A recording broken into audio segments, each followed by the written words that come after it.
So far in this chapter, we've learned a little bit about what language is, and also about producing and understanding language. But now in part 3, we're going to move on and talk about actually learning a language. How do you learn to speak, read, write, or sign in that language? And interestingly, whether it's a verbal or nonverbal language, there seem to be some pretty consistent rules across all types of language.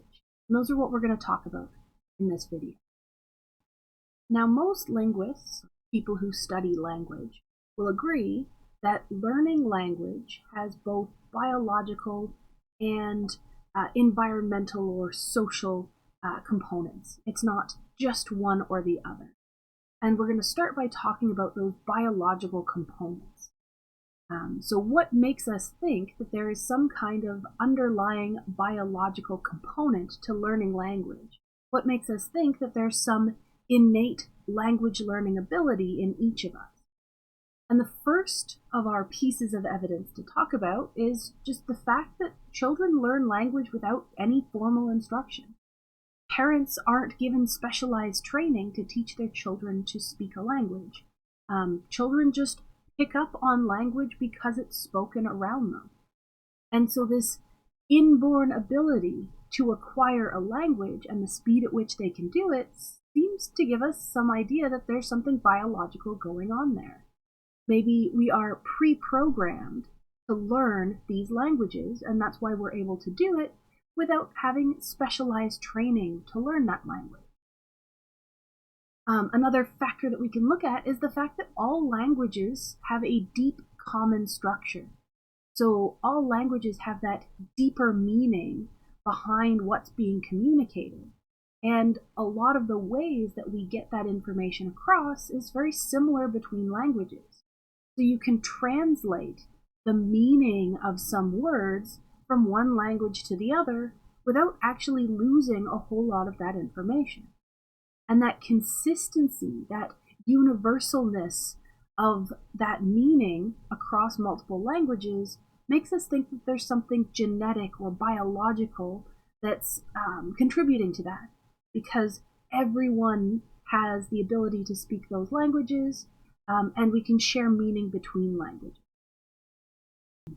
And continuing with that idea that anyone can really speak any language, that idea comes from the fact that as very young infants, between 1 and 3 months of age, when children are in that babbling stage, they start vocalizing within basically the entire range of available phonemes. Phonemes. Say it properly. So when we talked about phonemes being those sounds that are distinctive from each other, and that there are over 100 of them across all languages that humans can speak, we also pointed out that individual languages don't, in and of themselves, use all of those phonemes. So no language is going to use all 100 plus phonemes. And despite that, infants will be able to vocalize all of those phonemes.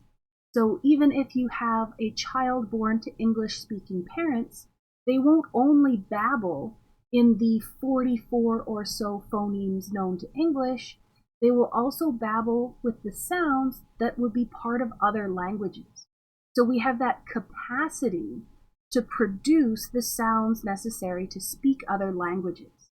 And we have that at a very, very young age. Though by the time we hit age 6 to 12 months, we start to lose that ability to produce those phonemes of other languages. And instead, we start discriminating the sounds specific to our native language. So using that babies born to English-speaking parents, they would stop producing those phonemes that are used in other languages, and they would instead become specialized to the sounds that are in the language that they're exposed to most, which would be English. So they could start discriminating sounds produced by their English-speaking parents. For our next point, we get to talk about one of the biggest figures in language learning, and this is Noam Chomsky. And he was involved in proposing how we go about acquiring language. So he proposed the idea of something called a language acquisition device, shortened to LAD. And he basically said that all languages, we seem to have these universal rules. He called them universal grammar that you could apply across all of those languages. So all languages would have things like nouns or verbs, so very similar structure, despite the fact that they're all spoken or written or signed very differently. And so within this language acquisition device, they could describe each of these rules as a switch. Basically, you could have this switch turned to on or off, yes or no, depending on how a particular language applies that rule. So let's use an example to help clear up what that all means. So you could have the universal rule of, do you insert a pronoun before the verb when using this language? And if you're looking at the switches for English, in English you would say yes. You can insert a pronoun before the verb. I go. But in other languages, say for Spanish, you wouldn't insert a pronoun before the verb because the form of the verb actually includes the information for the pronoun. So for Spanish, that switch would be set to no. And so you can have lists upon lists of these rules about the correct way to use this language. And depending on how those switches are turned either on or off to yes or no, that helps you learn the correct way to apply those rules as you're learning to use this language. You're basically calibrating your brain to work with the language that you're learning. So that is our LAD, and we're going to come up upon its sort of counterpart in just a little bit, and we'll start talking about the LAS in just a couple of slides. But that's enough about the biology side of things for just a moment. Now we're going to start looking at the social side of learning a language. And again, most linguists will agree that there is a major social component, there's that environmental influence on our language learning. The first and biggest of these influences is usually parents. Parents direct their children's attention. So they make high-pitched intonations, basically baby talk, which in the field would be called child-directed speech. But that's that sort of high-pitched voice that you use to get a baby's attention as you talk at them in maybe not necessarily full sentences, that holds their attention and exposes them to the words that you're saying.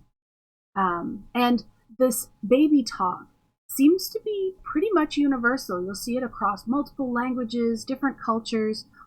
Pretty much everybody uses it.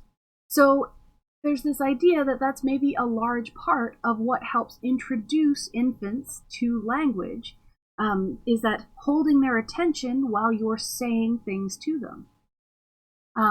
As the children get older, parents will also follow along and answer that unending question of, what's this? Or what's that? Or, if you've ever been around a 2-year-old, you know that it is constant questions.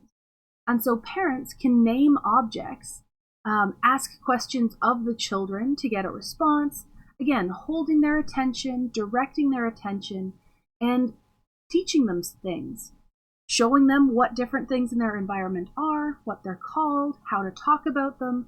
All of those things are a major part of the learning process for acquiring a language. So we can come to our next figure that we can talk about, and that's B.F. Skinner, which, if you remember again back in 104, B.F. Skinner was interesting because he proposed the idea of operant conditioning, and we care more here about the fact that he proposed operant conditioning, which was a learning process, a way of learning particular behaviors. But B.F. Skinner basically said that language learning and the ability to acquire language could be explained exclusively by operant conditioning. So he disagreed with the idea that, there's a biological component, an inborn ability to acquire language, and then there's this social component, and they both work together. Skinner instead said that operant conditioning alone could explain how we acquire language. And the basic idea of it was that positive reinforcement, so being rewarded or encouraged when you used appropriate language, would make children more likely to use that appropriate language. So the positive reinforcement would increase your likelihood of doing that correct behavior, and you would learn appropriate language that way. And on the other side, you would have either non-reinforcement or correction of inappropriate language. So you'd be discouraged from using incorrect language. And this combination of positively reinforcing the correct language and maybe some kind of punishment or non-reinforcement to prevent the use of inappropriate language would lead children to acquire that language correctly. And these two forces on their own could be used to explain all of language learning. No need for some innate biological factors, no need for anything more complicated than that. Though at this point, where we've already talked about evidence for biological factors, and the fact that most linguists will agree that there's an interplay of both biology and environment, there is quite a bit of evidence against this operant conditioning alone theory. And so we can go through some of this evidence. The biggest of these is that children learn words very quickly. So quickly, in fact, that it's almost impossible for it all to be learned just through reinforcement. Children go from having no language ability when they're under a year of age to, by the time they hit grade 2, most children have learned between 5,000 and 6,000 words. That's a massive jump in vocabulary. And again, it can't just be from that positive reinforcement. There has to be more to it than that, which kind of hints back to that, the biological predisposition to acquiring a language. And then maybe, in my opinion, the more strong points that are directly against this operant conditioning theory is that parents don't actually correct grammar. They don't do this positive reinforcement or non-reinforcement of the inappropriate. Parents end up only really correcting the deep structure of children's language. So as long as the child is getting across the correct message, the parents don't necessarily correct every misuse of the language. They don't have to focus in on the surface structure. They don't correct your grammar, but they will correct you if you make an incorrect statement in terms of meaning. So the example is, your child might come up to you and say that they have 2 feet, F-E-E-T-S, which would be an incorrect plural of having more than 1 foot. But a parent wouldn't necessarily immediately jump on the child and say, no, you have 2 feet with no S. They would say, yes, you do have 2 limbs. But if the child came over and said that they had 4 feet, the parents would be more likely to correct that and say, no, you don't have 4 feet, you have 2 feet and 2 hands. So parents focus on that deep structure, on the meaning side of things, and don't necessarily correct the surface structure, which goes entirely against B.F. Skinner's whole proposal for operant conditioning explaining language learning. And then this brings us over to basically the counterpart to the LAD that we just talked about, and this is the Language Acquisition Support System, called LASS. And this system represents all of the social factors, the things in the environment that are going to facilitate language learning. So where the LAD focuses on the biology side of things, that innate and inborn mechanism that we have, the LAS is looking at the social side of things and all of our environmental influences on how we learn language. And so because of this interplay between our biology and our environment, the biological and the social, we end up having this kind of predictable progression. So as children learn a language, they seem to follow this same developmental timetable. And the progression through the stages of this timetable are influenced by that interplay between experiences and biology. So as children grow, as they mature and develop, the parts of their brain that are associated with language and learning language will start to develop. And as those parts of the brain are developing and becoming available to learn that language, that means that the child can actually start learning that language. We also have physical development that happens that allows the learning of the language. Things like your vocal tract developing. You can't start making sounds until you have the vocal cords and the whole biology part of things where you can produce those sounds. You need the motor control to start controlling those parts of your body. And as those things start developing, they also have to go hand in hand with the experience of using those different developed pieces. So you need to start using the part of your brain associated with language. You need to start using your vocal cords to refine them and start using them to produce language. And so we can talk about these stages where you start as an infant with cooing, just sort of making unintelligible sounds, starting to make just general sounds and moving into eventually your phonemes.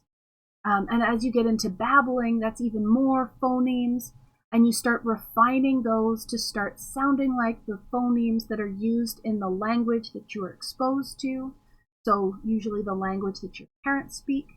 So you'll start babbling things that sound similar to what your parents are saying. So when a baby starts saying ma, ma, ma, ma, that falls under babbling. And eventually that'll start developing and refining where they'll start saying single words. So instead of just babbling sounds that are that ma sound, maybe the child starts saying mama and dada, and they'll point at things and be able to identify them. They'll tell you that their stuffed animal is a cat. And that progresses then into 2 words. And we're starting to get a little bit of meaning here. So it's not just identifying things, but we start seeing what's called telegraphic speech. And in telegraphic speech, there's basically a message there, but it's been boiled down to its simplest form.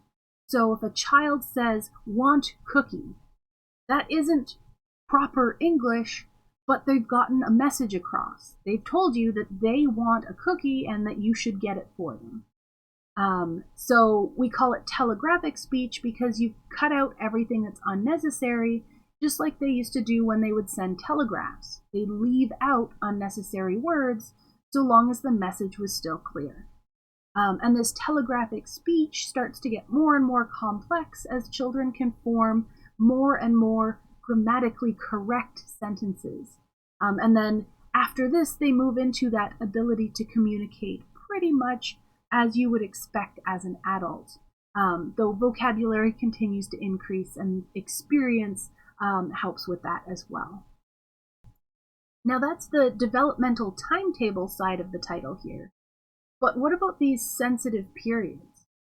And so when we talk about sensitive periods in language learning, we're basically saying that up to a certain developmental point, we have that biological ability to acquire language. We have that hardwired ability where it's fairly easy to acquire language, easy to learn to speak a language. when you learn it young. But after you pass a certain point, it becomes a lot more difficult to learn a language. So there's a sensitive period before or during that period, it's easy to learn that language, but once that period passes, it becomes difficult, if not impossible, to learn those language skills.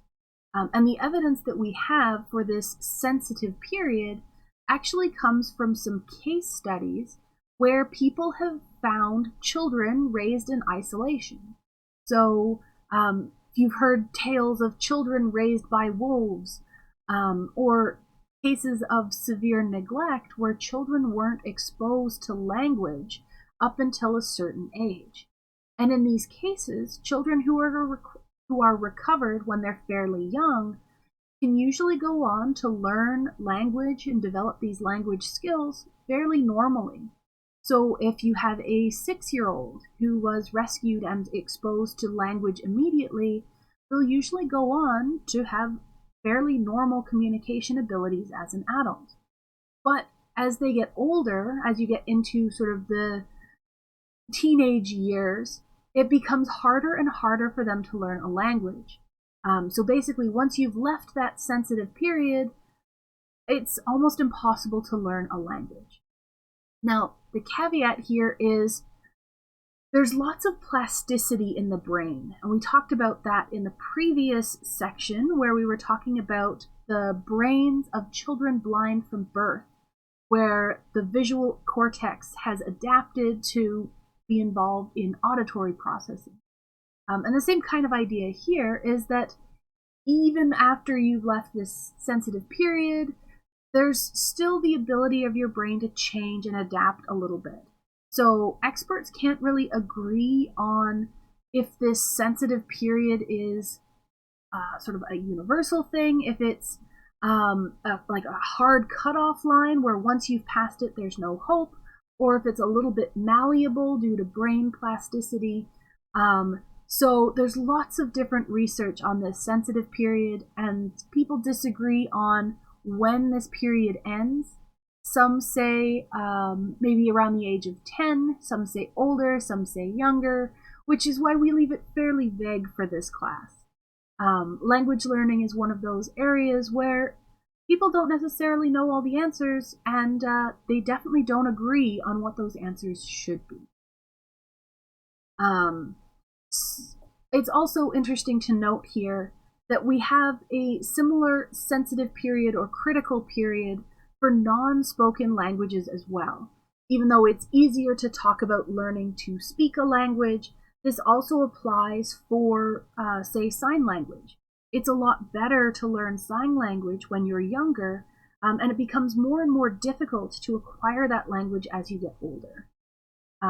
And though the textbook doesn't talk about it, there are quite a few studies that talk about once you've left this sensitive period or critical period, your brain doesn't necessarily store new languages that you learn in the same parts of your brain where you've stored languages that you learned during that sensitive period.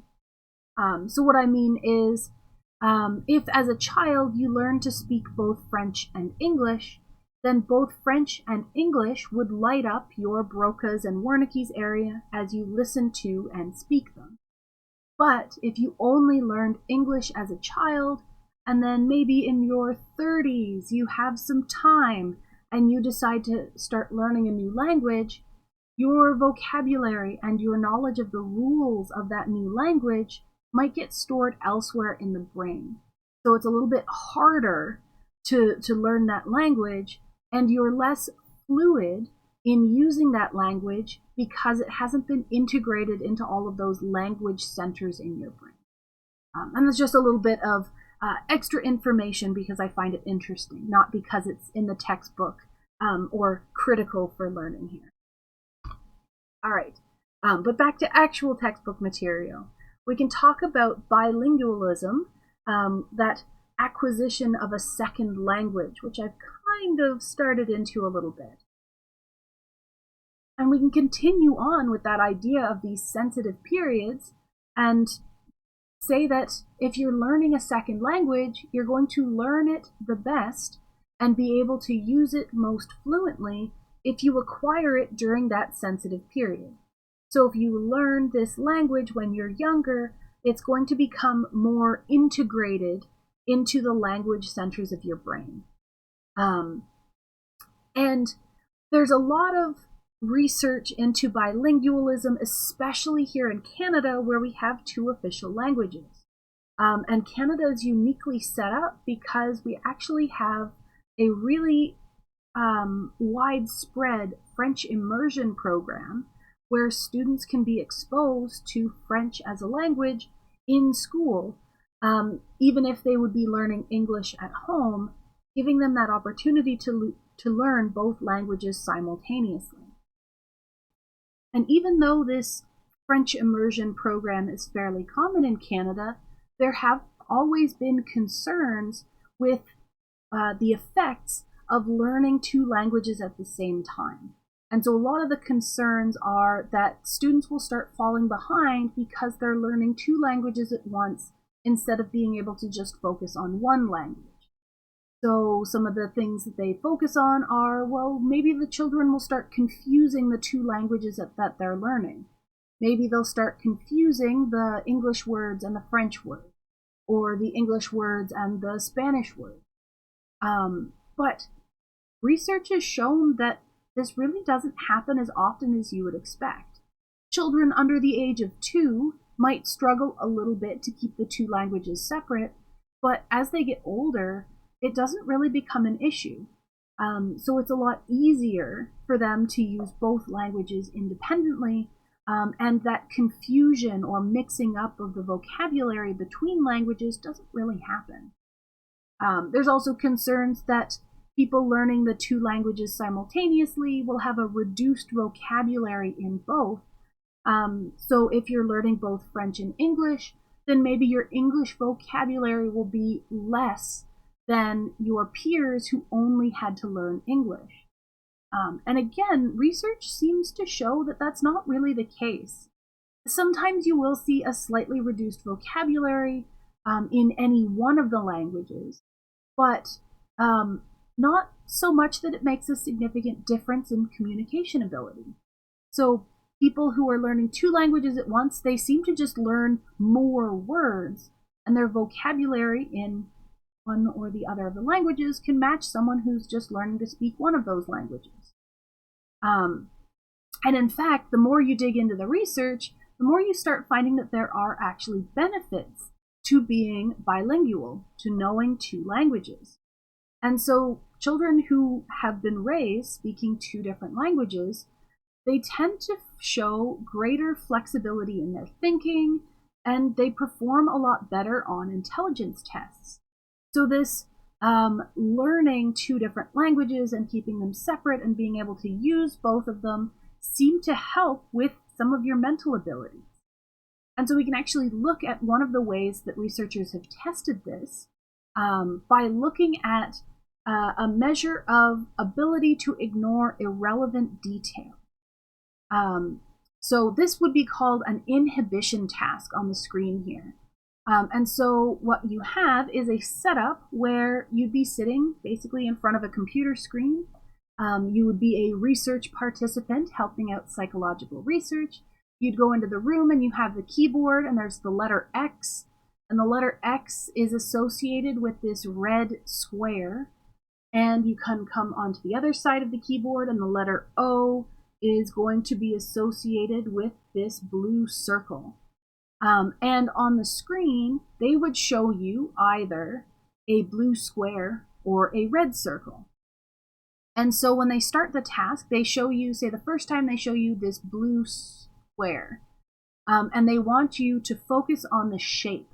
So this square, you would push X for the square button, and this shape would drop to that side of the screen, and you get it correct. And if the circle comes up, you hit the circle button, and that goes well. But halfway through the task, they switch it and they say, okay, don't focus on the shape anymore, focus on the color. So now, when the blue square comes up, you don't push the square button, you actually have to push the blue button to go into the other side. So we've switched the task, and now you have to inhibit or try and block what you learned in the first part. So you have been focusing on the shape for so long, but now you have to inhibit that response to shape, and now you have to start focusing on color. And in tasks like these, students who speak multiple languages tend to perform better. They're a lot better at ignoring or inhibiting that response to no longer useful detail. And students who only know one language would struggle a little bit more on a task like this, which is really interesting. And it doesn't seem to matter which languages you speak. We're just talking about bilingualism as a whole. We talk mostly about French and English because in Canada that's what we've done a lot of research on. But this kind of benefit seems to apply no matter which languages it is that you know. Now, to end off this section, I want to talk about a study that's giving us some evidence for the idea that learning this second language earlier is going to be better overall. So the idea that you want to learn your second language as early as possible, perhaps still during that sensitive period, to help you acquire it to the best of your ability. And in this case, this study was looking at students acquiring English as their second language, depending on when they arrived, in this case in the United States, depending on what age they were when they arrived. So if we look at this graph over here, this mean English grammar score, this is basically using a standardized test that evaluates how well someone can recognize grammatical errors in the English language. So basically, the higher you score, the better your understanding of the rules of the English language. And then across the bottom here, we have our control group. So this group is going to be our native English speakers. So people who were born speaking English, that's all they were exposed to from birth, and they tend to score at basically a perfect score on this test because this is what they've spoken their entire life. And then separate from that, we have students who entered the United States at either between the ages of 3 to 7, 8 to 10, 11 to 16, or 17 up to 39. So basically the last group is adults. And so we can look at this performance of their grammar score based on when they arrived in the US, as well as what language they spoke primarily. What was their first language before acquiring English?